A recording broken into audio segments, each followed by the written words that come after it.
আপনি প্রশ্ন করলেন ঈশ্বর আমাদের দিয়েছেন বাতাস, আলো, পানি, এসব কিছু সহজে পাওয়া যায়, তাহলে কেন সেই জিনিসটা খুঁজবো যেটা দুর্লভ আর দামি? খুব সুন্দর প্রশ্ন।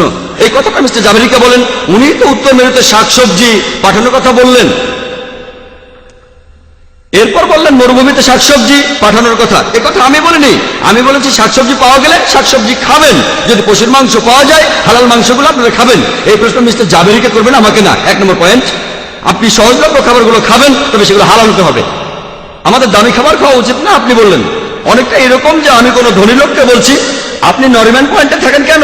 নরিম্যান পয়েন্টে মাত্র 1 স্কয়ার ফিট জায়গার দাম হচ্ছে 25,000 টাকা। মিরানোতে থাকেন মাত্র 1,000 টাকা প্রতি স্কয়ার ফিট। যখন কোনো ধনী লোকের সামর্থ্য থাকে ভালো ফ্ল্যাট কেনার, তাকে বাধা দিচ্ছেন কেন? খাবারের ক্ষেত্রে তাই। ননভেজ খাবার, প্রোটিন, আয়রন, এরকম আরো অনেক কিছুর দিক থেকে এটা উচ্চমানের স্বাস্থ্যকর খাবার। ধনী লোকের সামর্থ্য আছে, তাকে বাধা দিচ্ছেন কেন? আপনার সামর্থ্য না করলে শাকসবজি খান, আমি আপনাকে বাধা দিচ্ছি না। আশা করি উত্তরটা পেয়েছেন।